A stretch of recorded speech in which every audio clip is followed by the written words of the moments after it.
Bien, vamos a comenzar presentando la problemática de la igualdad y la equidad en la educación. Es decir, cómo estas ideas que provienen del campo de la política y del derecho se alojan en el entramado de nuestro objeto de estudio, la educación. Como estamos viendo, la educación como práctica social, en palabras de Durkheim, como la encargada de crear ese ser social, va a ser de interés del Estado. De modo que cada Estado va a organizar la educación de acuerdo a las bases de la sociedad, para de esa manera posibilitar que la cultura se transmita de una generación a otra. Por otro lado, también vimos que Kant apoya la idea de progreso en la razón y considera que la educación es el vehículo para lograr la mejora de la sociedad, para lograr esa mejora de todos los hombres. Ahora bien, la evolución del pensamiento y de las ideas políticas que acompañan a la Revolución Francesa dan cuenta de un profundo cambio en el paradigma en la interpretación del mundo.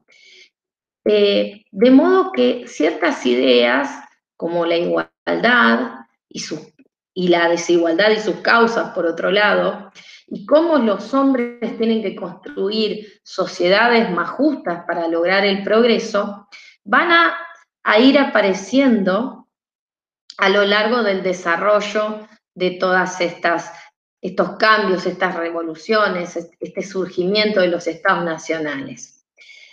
Primero vamos a considerar algunas ideas de Rousseau, que nació en Ginebra y que tuvo una vida en torno al conocimiento y las nuevas ideas. Y ustedes van a leer un texto de él que recupera algunas de las reflexiones que él tiene en torno a esta idea de libertad y de igualdad. Rousseau también hizo grandes aportes a la pedagogía, tiene en su obra Emilio, refleja la vuelta a la naturaleza, una educación que contemple la libertad del niño en la naturaleza. La obra de Rousseau siempre está anclada, digamos, en este concepto de libertad. Pero esa libertad también la vincula con el principio de igualdad entre los hombres. Nos vamos a centrar entonces en esas nociones de igualdad y desigualdad que él describe. Él plantea en su obra El discurso sobre la desigualdad entre los hombres todas estas cuestiones. Ustedes tienen una selección de páginas escogidas en la bibliografía donde va a abordar estas categorías exclusivamente, las que vamos a ver en los contenidos de esta clase. Rousseau hace una diferenciación entre el cuerpo político, o sea, los que van a tener a cargo la toma de las decisiones, y la muchedumbre, que serían aquellos que solo obedecen, el pueblo. Estas diferencias radican en la naturaleza misma de la función que va a ejercer cada uno en el cuerpo social. De acuerdo al desarrollo de su obra, explica en las distintas etapas de la humanidad cómo éstas han tenido estas diferencias. Es decir, desde el momento que el hombre decide abandonar ese estado de naturaleza, siempre va a haber alguien que organiza y a partir de allí van a surgir las diferencias de clase, de riqueza, de poder. Y Rousseau va a decir que el hombre en estado de naturaleza gozaría de libertad, mientras que el hombre, sometido a las leyes de su libertad, de las leyes de la sociedad, está rindiendo su libertad y queda sometido a las labores, a las ocupaciones. De modo que en el contrato social, el hombre rinde su libertad a cambio de esa vida social que le va a permitir seguridad y que a su vez le va a permitir mejorar cada vez más, pensando un poco volviendo a Kant. Ahora bien, Rousseau hace un razonamiento con respecto a si se debe volver al estado natural para desterrar esa desigualdad que nació de las jerarquías o no. Y hace toda una recorrida y llega a la conclusión que de volver a ese estado de naturaleza, el problema de la desigualdad tampoco se solucionaría, porque volveríamos a la imposición de la ley del más fuerte. Entonces va a aparecer el despotismo y la desigualdad sería algo imposible de desterrar. De modo que la existencia de ese poder arbitrario en realidad es inherente al hombre y entonces sería como imposible de evitar. Para Rousseau, el estado del ciudadano está íntimamente ligado a las funciones, a las ocupaciones que debe cumplir en el contrato social, donde va a perder parte de la libertad, pero que sus derechos después van a restituirle algo más de esa libertad. Rousseau termina concluyendo que la desigualdad de algún modo prevalece en la sociedad de modo consciente y aceptado. Y va a empezar a jugar con nociones que tienen que ver con el derecho natural y el derecho positivo, que son los que van a analizar estrictamente el problema de la igualdad entre los hombres. Esto se vincula con las perspectivas legales de cada sociedad. Las sociedades modernas van a plantear un principio de igualdad, pero ya deviene que esa igualdad no se va a dar en planos absolutos.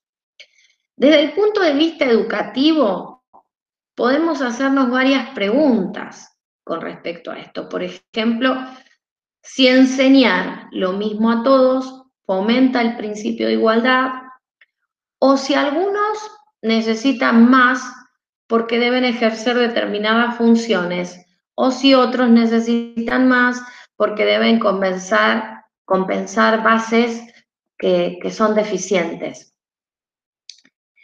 Así que para la educación, el tema de la igualdad es un tema central. Para avanzar, vamos a recurrir al texto que también ustedes tienen en la bibliografía de Pérez Gómez, que profundiza específicamente los aspectos educativos de la desigualdad y la igualdad. Pérez Gómez nos advierte que ante la complejización de las estructuras de las sociedades, se observa que los procesos de socialización primaria, como ser la familia o el grupo de iguales, se tornan ineficaces o insuficientes.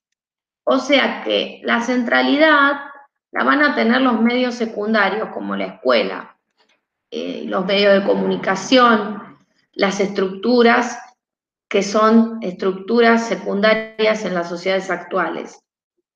De modo que la escuela ejerce un modo de socialización muy prolongado, porque la sociedad es muy diversa y compleja, entonces necesitamos que se prolongue ese periodo de socialización.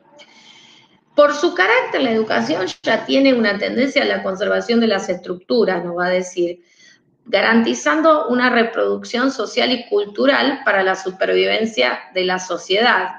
O sea, lo que habíamos visto anteriormente en los autores, nos mostraban que en realidad era necesaria esa transmisión de la cultura. Al complejizarse la sociedad, la transmisión de la cultura va a quedar a cargo de la escuela. Y esta característica que tiene la escuela va a ser la que va a chocar contra una tendencia que es lógica dentro de una sociedad compleja. Es si deben modificar lo que le resulte desfavorable para el desarrollo de algunos individuos o grupos de individuos.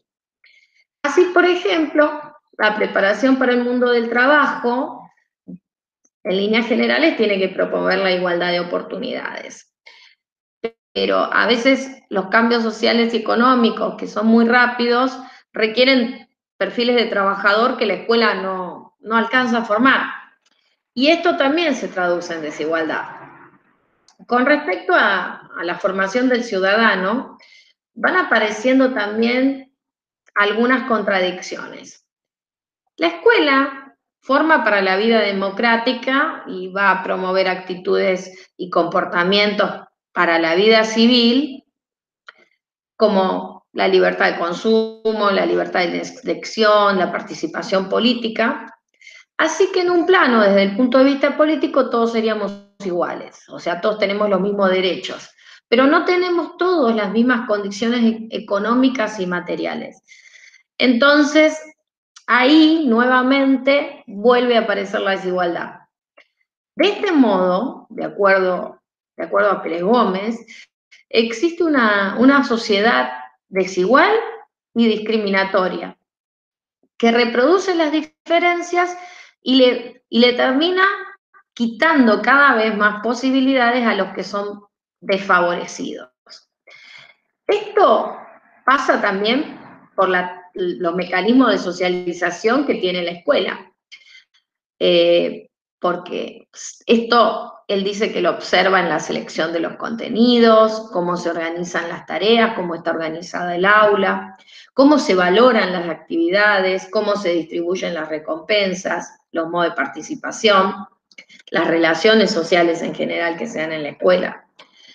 Entonces él plantea que hay una serie de contradicciones que la escuela trae consigo, que en realidad su estructura nos remite a algo homogéneo, como que es todo para todos, a la igualdad, pero que ella opera en una sociedad que ya es desigual.